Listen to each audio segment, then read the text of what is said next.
아멘. 오늘 설교 제목을 한번 따라해 보십시다. 사명받은 것은 축복받은 것입니다. 송사리 5마리가 이 소풍을 갔습니다. 한참을 가다 보니까 송사리가 갑자기 한 마리 더 늘어나가지고 6마리가 된 것입니다. 이 5마리에서 나름대로 클럽을 짜고 갔는데 도시락이 좀 부족하다 보니까 송사리 5마리가 갑자기 화가 나기 시작했습니다.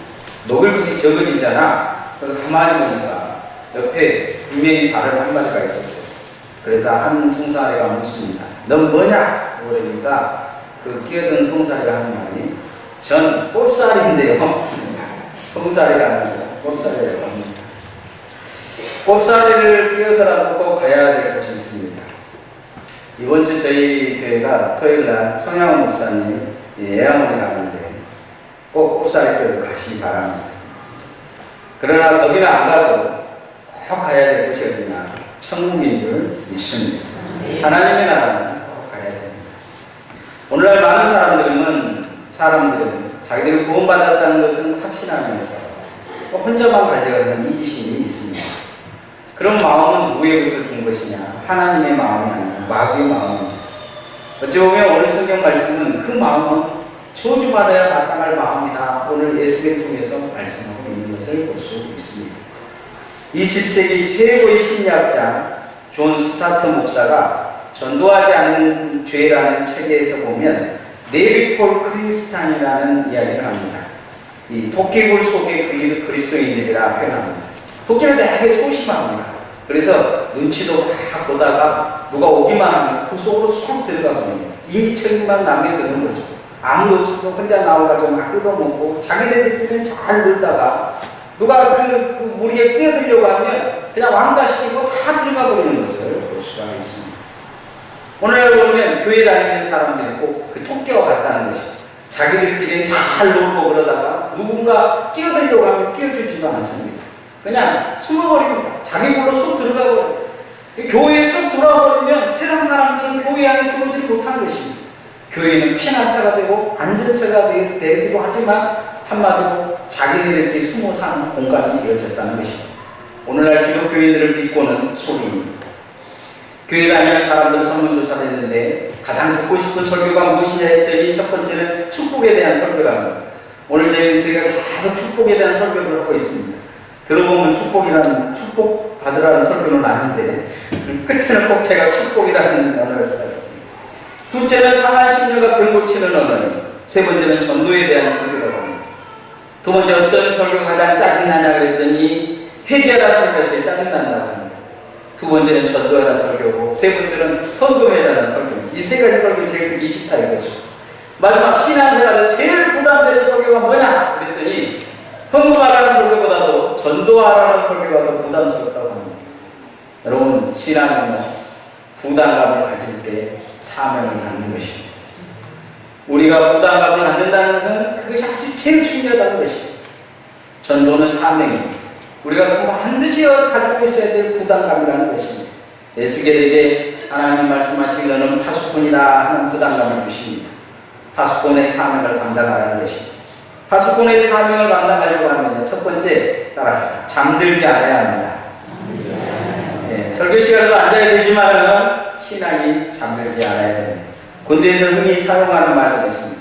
작전에 실패하는 군인은 용서받을 수 있어도 경계에 실패한 군인은 용서받을 수 없다 이야기합니다.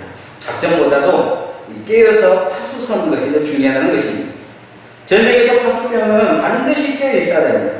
잠들면 자기만 죽는 게 아니고 동료들도 죽고 어쩔 때는 나라가 멸망해 버릴 수도 있습니다. 성경에 보면 사대교회라고 죽은 교회가 하나 나옵니다. 그 죽은 교회의 그 사대에 보면 그 성전 위쪽에 보면 그 산 위에 이 아크로폴리스라는 한 도시가 있었습니다. 이 페르시아 고레스 왕이 이 중동 지역을 거의 점령을 하고 이제 유럽으로 가기 위해서 이 사대 끝까지 갑니다. 거기 가서 거기를 점령하려고 보니까 이 산골짜기에 이 성이 있는 거예요. 거의 절벽입니다. 올라갈 곳이 없어요. 저희들이 성주실내 가서 보니까 그 올라갈 틈이 뭐 올라가면 한참 걸리더라고요. 그 올라가지는 못한 거죠. 근데 이 도시가 어떻게 해서 멸망했느냐? 고쳐준 사람들이 졸아서 멸망을 했습니다. 당시에 왜 고쳐선 사람들을 보면 몇 사람을 세우지만 그 안에는 10만 명, 20만 명이 편안히 자고 이 관세 조건 천부원가를 감시하게 돼 있었습니다. 근데 이 도시가 나무물락의 요새로 만들어지다 보니까 낮에 이 보초서는 애들이 졸다가 투구를 떨어뜨리는 것입니다. 왕이 가만히 보니까 저거 어떻게 하냐 보자 하니까 조금 있으니까 이 병사가 내려와가지고 이 새끼로 내려와서 자기 투구를 들고 올라가더라는 거예요. 그래서 몰래 따라가 보니까 거기 자기들만 다니는 새끼들이 있었습니다. 그래서 밤이 되기를 기다렸어요. 낮에도 졸던 사람들이 밤에 졸지 않겠습니까? 밤에 다 잡아둔 거예요. 이 비밀 통로를 통해서 사대는 결국 점령당해 온 것을 볼 수 있습니다.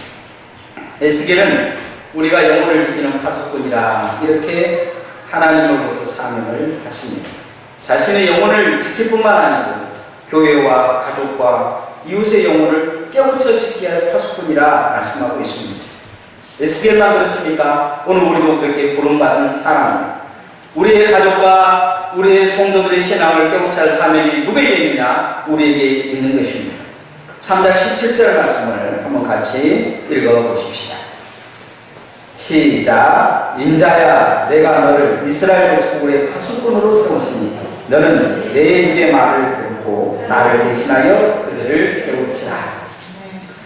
하나님 대신해서 세웠다는 것입니다. 교회 일부이라고 생각하십니까? 교회 직분을 받으셨습니까? 교사십니까? 구역장이십니까? 여러분은 파수꾼인 줄 믿습니다. 누구를 대신하는 겁니까? 하나님을 대신하는 것입니다. 주님을 대신하는 것입니다. 에스겔의 후반절을 쭉 읽어가다 보면 하나님은 그 사명 감당하지 않으면 그 빚값을 누구에게 찾겠느냐? 너에게 찾겠다. 에스겔에게 찾겠다. 이렇게 말씀하십니다. 하나님께서는 에스겔과 우리를 파수꾼으로 세우셨습니다. 사명을 부어주신 것입니다. 사명 있는 자는 잠들어서는 안 될 줄 믿습니다. 죽어가는 영혼들을 깨워야 될 줄 믿습니다. 전도해야 되는 가장 중요한 이유는 뭐냐면 전도받지 못한 영혼들은 죽어있기 때문입니다. 잠들어 있기 때문입니다. 깨워야 됩니다. 누가 깨워야 되겠습니까? 에스겔은 다른 사람 보고 시켜서 깨워라 하면 너가 가서 깨워라 그렇게 말씀하고 있습니다. 복음으로 깨워야 될 줄 믿습니다. 전도한다는 것은 바로 그 자신이 깨어있다는 것입니다. 그 자신이 사명으로 깨어있다는 것입니다. 전도하지 않는다는 것은 잠들어 있다는 것입니다. 남은 죽어도 된다는 생각을 가진다는 것입니다. 믿음이 살아있다면 증거해야 될 줄 믿습니다. 복음을 전하고 사명을 감당하는 주님의 종들 되어지시기를 소원합니다. 내 신앙이 우리 이 삶에서 깨어있는지를 더 돌아보셔야 됩니다. 여러분 주변 사람들에게 전도하고 계십니까? 여러분의 가족이 죽어가는 것에 대해서 안타까움이 있습니까? 부담감이 있습니까? 아니면 가만히 있으라, 혼자 교회 오면서 밥 잘 드시고 계시라 그렇게 말하고 있지는 않습니다. 오늘 한국 사회의 가장 큰 문제는 뭡니까? 자신만을 살려고 뛰쳐나오면서 나는 가만히 있으라 이야기한다는 것입니다. 왜냐하면 같이 데리고 가면 좀 귀찮기 때문입니다. 교회 데려오려고 하면 좀 준비해야 되고, 뭔가 부탁하면 들어줘야 되기도 하고, 또 아쉬운 소리도 해야 되고, 그러니까 너는 그냥 가만히 있어 나 혼자 갔다 올게 그러지는 않습니다. 여러분 깨어있다는 것은 내가 사명을 감당하는 것입니다. 여러분의 최고의 사명은 뭡니까? 복음을 전하는 것입니다.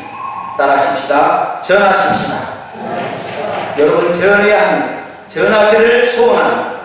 과거 올람 전쟁 때 글이 있었던 일입니다. 어느 날 경상도 출신의 이 소대장이 부임을 했습니다. 치열한 전투가 벌어졌는데 너무 급하니까 표준말을 늘 연습했던 이 소대장이 갑자기 사투리가 나왔습니다. 그냥 위에서 그 기관총으로 막 쏘니까 마카수레 그랬어요. 마카수레 나도 뭔 말인지 모르겠어요. 마카수레 그랬어요. 그랬는데 그 절반이 죽어버렸어요. 총소리 나고 나서 한참 죽어가니까 다른 사람이 없던 거예요. 마카수구리가 뭔 말인가 하면 모두 숙여라 그런 말이다. 얼마 후에 폭탄이 달려왔어.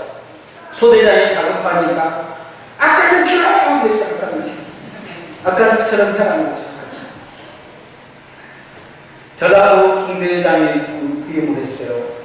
포탄 한참 쏘다 포탄이 오는 거예요. 막 아버님이 죽어가는데 갑자기 막 거시기라고 와! 거시기 했어요. 다 서울 출신들이라 소총 들고 있다가 다 자기 아버님이 다 죽었다. 전쟁의 신부원가 전하고 싶은 것은 전하고 듣는 것은 생명과 관계 있습니다. 나팔을 잘못 불어서는 안 됩니다. 여러분, 기도해야 될 사람에게 기도하지 말라는 것은 죽이는 것입니다. 예배 나오야 될 사람들에게 예배 나오지 말라는 것은 죽이는 것입니다. 여러분, 복음 드려야 될 사람들에게 복음 전하지 않는 것도 죽이는 것입니다. 교회 나와 복음 받을 사람들에게는 집에 가만히 있어 하는 것도 죽이는 것입니다. 여러분, 잘 전하기를 소원합니다. 오늘 성경 말씀에 그런 말씀이 있어요. 자신만 죽일 것이 아니고 악인도 죽이고 악한 그것을 전하지 않는 삶을 그 사람을 죽이며 결국 그 죄값을 모든 것을 그 핏값을 전하지 않는 그 사람에게 잘못 전하는 그 사람에게 하나님이 찾겠다는 것입니다. 히틀러 정권에 한가하다 8년 동안 옥고를 치르는 마르틴 미네르라는 목사님이 계십니다. 그가 옥고를 치른 후에 전쟁의 백서라는 책을 발표했는데 그 책에 안에 이런 간증이 있습니다. 전쟁이 끝나면 어느 날 이 미네르 목사님이 7번이나 꿈을 꿨다는 거예요. 첫 번째 꿈을 꿨을 때는 이것이 지금 그 개꿈이가 재있는데 계속 반복해서 꿨다는 것입니다. 심판대 앞에 사람들이 쫙 서 있는데 다른 사람들은 하나님 앞에 가서 내가 뭐 잘못했습니다 이야기하는데 딱 한 사람 변명하는 사람이 있더라는 거예요. 누구라도 나한테 예수 믿으라고 똑바로 믿으라고 말하지 않았습니다. 그 순간 누구도 나에게 회개하라고 말하지 않았습니다 하고 계속 변명하는 사람이 있다는 거예요. 이 목사님이 저 인간이 어떤 인간인가 하면서 가까이 가서 보니까 히틀러라는 것입니다. 히틀러. 가까이 예수님 앞에 가까이 가는데 예수님이 딱 히틀러를 보고 이야기하는 게 아니고 미네르 목사님에게 딱 손가락을 하면서 히틀러가 너에게 된 것은 네 책임이다 그러시더라고요. 이 말을 보고 미네르가 소소할 줄 몰랐는데 네가 8년 동안 히틀러 죽이려고 그렇게 예를 쓰고 폭군이 전쟁을 일으켜서 그렇게 예를 쓰면서 한 번도 또 거기 가서 복음을 제대로 전한 적이 있느냐, 예수 믿으라고 한 적이 있느냐, 복음대로 살아라고 말한 적이 있느냐, 전쟁을 일으킨 죄값은 네에게 찾겠다 이런 말씀을 하더라는 거죠. 이 목사님이 그 잠에서 깨어나서 가슴을 통곡 치면서 이 전쟁의 책임은 나에게 있다 이렇게 고백했다고 합니다. 천주교에 올라가면 핑계대는 사람이 분명히 있을 것입니다. 여러분의 남편이 핑계될지 모르고, 여러분의 아내가 핑계될지 모르고, 여러분의 자녀가 핑계될지 모르고, 아니면 여러분의 이웃집에 있는 사람이 핑계될지. 우리 교회나 우리 집 옆에 사는 그 사람은 40년, 50년 교회 다니는데 나보고 한 번도 교회 가자는 말을 한 적이 없습니다. 내가 잘못합니까? 그 사람이 잘못합니까? 그래서 하나님 앞에서 그 사람이 일러 바치면 여러분 뭐라고 말하겠습니까? 우리는 그 말이 내 속에 들리기 전에 복음을 전해야 될 줄 믿습니다. 18절 말씀 한번 같이 읽어보시죠. 18절 시작. 가령 내가 악인에게 말하기를 너를 곧 죽으리라 할 때 내가 깨우치지 아니하며 말로 악인에게 일러서 그 악한 길을 떠나 생명을 구원하게 하지 않으면 그 악인은 그의 죄악 중에서 죽으리니와 내가 그의 핏값을 내 손에서 찾을 것이다. 20절 말씀도 읽어보십시오. 또 의인이 그의 공의를 돌이켜 악을 행할 때에 이미 행한 그의 공의는 기억할까보다 아니라 내가 그 앞에서 거친 것을 두면 그가 죽을지니 이는 내가 그를 깨우치지 않으니라. 그는 그의 죄 중에서 죽으려니와 그의 핏값은 내가 내 손에서 찾으리라. 복음을 전하지 않는 사람이 그 복음 전하지 않는 것을 통해서 듣지 못해서 구원 얻지 못하면 핏값을 찾을 것이고, 아무리 그가 옳은 일을 하고 살았을지라도 누군가 찾아가서 잘못한 것에 대해서 잘못했다고 이야기하자면 그 공의는 싹 없애버리고 그 사람의 죄값을 누구에게 찾을 것이냐, 잘못된 걸 잘못됐다고 전하지 않는 에스겔을 너를 통해서 찾을 것이다 이 말씀을 하시는 것입니다. 오늘 우리가 중요하게 얘기해야 될 말씀, 기억해야 될 말씀은 바로 이 말씀입니다.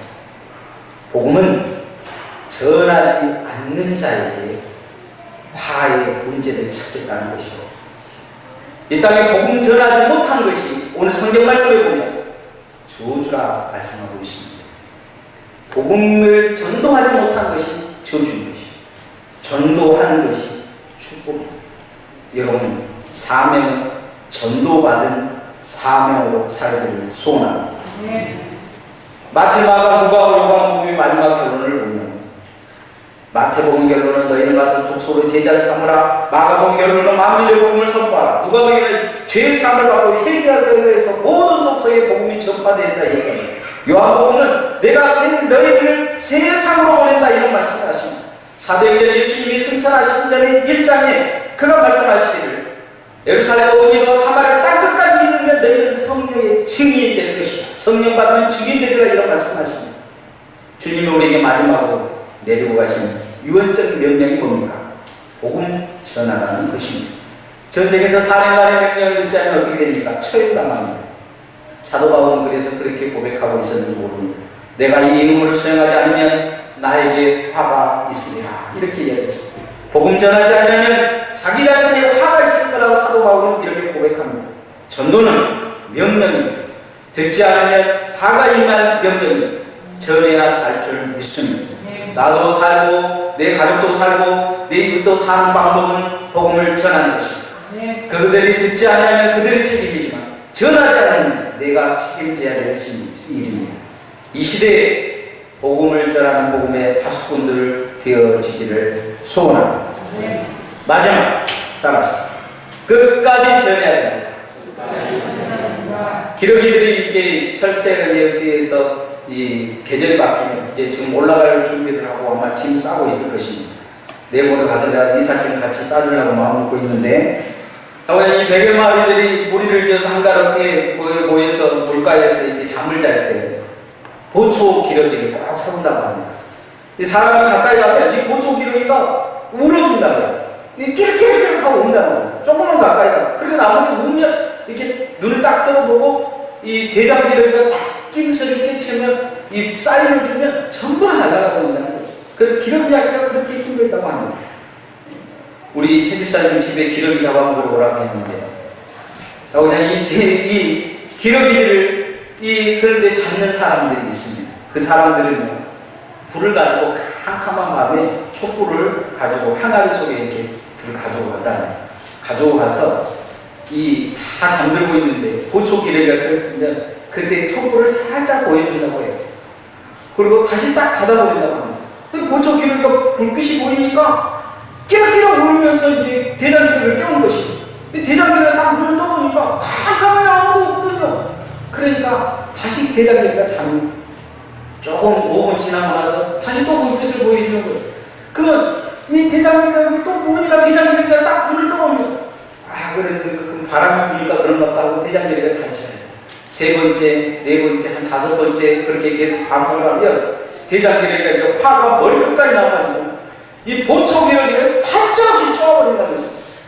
한 번만 더 그래봐라, 너는 죽는다. 그러면서 막 쫓는다. 막 쪼아버리고.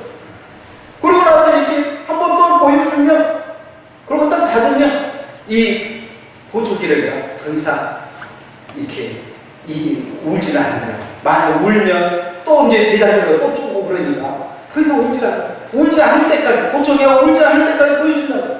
계속 반복적으로 이렇게 보이다 보면 보초기가 울지 않으니까 그때부터는 이제 밝은 횃불을 가지고 가가지고 한 마리 이렇게 가서 잡아가요. 보초 기러기는 눈 멀뚱 뜨고 있으면서 혹시 울면 대장기러기가 쪼아버릴까 싶으니까 자기 잡혀가면서도 입 딱 다물고 있다고 합니다. 오늘날 교회 다니면서 이 보초 기러기 같은 교인들만 타는 거예요.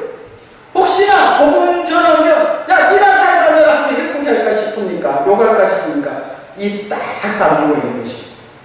여러분, 이 기러기 때 누가 죄가 제일 크겠습니까? 대장 기러기가 책임을 져야 되겠습니까? 보초 기러기가 책임을 져야 되겠습니까? 끝까지 전하지 않는 이 보초 기러기가 문제가 있는 것입니다. 우리는 끝까지 전해야 될 줄 믿습니다. 남편이 한 소리 한다고 이렇게 잘리자 하고 소리 한번 지른다고 남편 죽어라 놔둔다면 그것은 문제 있는 것입니다. 생명이 달려있는 문제, 우리는 뭔가 우리 자신이 어떻게 하고 있는지를 뒤돌아봐야 됩니다. 지난 8월 20일 강주지법 형사2부 심리로 열린 이준석 선장 이 세월호 선원 15명에 대해서 이 재판의 증인으로 나온 이 둘리 에이스호 선장이 그런 말을 했습니다. 이 사람이 옆에서 그렇게 구조하면서 마지막까지 배가 침몰할 때까지 곁에서 구조한 선장입니다. 이 선장이 뭐라고 이야기하냐면 탈출만 했다면 다 살아났을 것입니다 했다고 합니다. 이 말을 듣고 유가족이 통곡을 했다고 해요. 아쉬움을 감추지 못하겠다. 그 자리에 해양경찰이 뭐라고 이야기했냐면 세월호 선장이 탈출 명령을 내린 줄 알고 자기들은 방송을 하지 않았다고 합니다. 이 사람들도 지금 전부 다 지금 감옥에 가 있습니다. 이유는 뭐냐면 자기들이 책임을 감당하지 않았기 때문입니다. 승객, 그 많은 승객들을 남겨놓고 300명이 넘는 승객들이 죽어가는데 그 남겨놓고 자기들만 탈출한 것이 어떻게 탈출했느냐? 자기들만 다니는 길로 통로로 탈출했어요. 그 옆에 문들이 있는데 열을 푸지도 않고 혹시나 자기들이 탈출하는데 방해될까 싶으니까 승객들을 남겨놓고 탈출해버린 것입니다. 오늘 우리도 생각해봐야 됩니다. 하늘나라에 갔다면 우리는 다른 재판을 받아야 될지도 모릅니다. 그렇지 않겠습니까? 세상에서 여러분은 지금 세월호 사건이 일어난 일들에 대해서 손가락질합니다. 그들은 그러나 우리는 하나님의 나라에 가서 다른 재판을 받아야 될지 모릅니다. 이 이탈리아에서 일어난 유람선 침몰 사건이 이 재작년에 있었는데요. 32명이 죽었습니다. 그런데 해양병기대장님에게 이 선장이 살려달라고 요청을 한 것입니다. 배를 타고 가는데 이게 너무 그게 이 해양병기대장이 이 선장에게 그렇게 얘기해서 돌아가. 빨리 돌아가서 배에 있는 이 승객들을 구하라. 그러니까 뭐 파도가 쳐서 어째서 그러니까 막 이 해양경비대장이 달려치는 거예요. 돌아가, 어서 돌아가서 한 사람도 살려내고 돌아가. 그러자 결국 무전기를 딱 끊으려고 하니까 이 경비대장이 화가 나서 그렇게 외쳤어요. 반드시 대가를 치르겠다. 배로 돌아가지 않아요. 그럼 결국 이 사람은 잡혔어요. 택시를 타다가 잡혀서 결국 지금 이 사람은 과실치사, 직무유기죄, 대량 학살죄를 통해서 2697년을 받았다고 합니다. 오늘 우리는 어떻습니까? 우리는 과실치사하고 있지는 않습니까? 직무유기하고 있지는 않습니까? 대량 학살하고 있지는 않습니까? 이 선장은 그렇게 이야기하죠. 내가 언제 사람을 죽였냐. 그러나 그가 가서 승객들에게 탈출하라고 명령하지 않는 것은 살인한 것입니다. 가만히 있으라고 하는 이야기는 전도하지 않는 것은 직접 살인은 하지 간접 살인하는 것입니다. 전도는 죽어가는 영혼들에게 해야 될 가장 필요한 선지의 조건입니다. 지옥으로 떨어지는 사람들이 있는데 가만히 있다면 그건 문제 있는 것입니다. 그 신앙은 문제 있는 것입니다. 그 믿음은 문제 있는 것입니다. 아무리 본인이 문제 없다 이야기할지 모르겠지만 그 신앙은 죽은 신앙, 죽어가고 있는 신앙, 사명받지 못한 신앙. 자, 33장 27절 말씀 마지막으로 한번 읽어봅시다. 시작. 그러나 내가 너와 말할 때 내 입을 열리니 너는 그들에게 이르기를 주 여호와의 말씀을 이러하시다 하라. 들을 자는 들을 것이요 듣기 싫은 자는 듣지 아니하리라. 그들은 반역하는 족속입니다. 들을 자는 들을 것이다. 이렇게 말씀합니다. 우리는 듣지 않을 자를 위해서 전하지 않습니다. 누가 들을지 누가 듣지 않을지 우리는 알지 못합니다. 그러나 한 사람이라도 듣고 구원을 받는다면 우리는 전해야 될 줄 믿습니다. 누가 들을지 듣지 않을지 어찌 알겠습니까? 그러나 끝까지 전해야 됩니다. 기러기 파수꾼처럼 포기하지 마십시오. 여러분의 가족을 포기하지 마십시오. 여러분의 이웃을 포기하지 마십시오. 여러분의 친구를 포기하지 마십시오. 주님은 포기하는 그 책임을 우리에게 묻겠다 말씀하십니다. 사명받은 것은 큰 축복입니다. 하나님은 천하보다 한 영혼이 더 귀하다 말씀하셨습니다. 그 한 영혼을 하나님께 올려드리면 천하를 올려드리는 것보다 더 귀한 것을 올려드리는 것입니다. 인생에 그와 같은 축복이 어디 있습니까? 저 뒤에 보면 십자가에 예수 그리스도께서 못 박혀 죽으셨습니다. 저 십자가를 헛되지 않게 하는 그 사명 받아서 그 사명을 감당하는 것이 세상에서 가장 큰 축복받은 사람들의 마음인 것입니다. 그러기 위해 잠들어 있는 내 영혼을 깨워야 합니다. 복음을 위해서 복음이 내 안에 접근되지 않고 스스로 잠의 깊은 잠에서 깨어나셔야 합니다. 그리고 일어서서 전하시기를 소원합니다. 전하다 보면 힘들고 어려운 일도 있을 것입니다. 핍박받은 일도 있을 것입니다. 바울사도처럼 목숨을 내어버려야 될 때도 있을지 모르겠습니다. 그러나 포기하지 말아요. 끝까지 전해야 될 줄 믿습니다. 왜냐하면 우리는 천국을 믿는 사람들, 우리는 지옥을 믿는 사람들, 그래서 지옥으로 떨어진 영혼들 불쌍히 마지막까지 그 사명을 통해서 많은 사람들을 옳은 길로 인도하는 하늘의 별과 같은 주의 종들을 되어지시기를 소원합니다.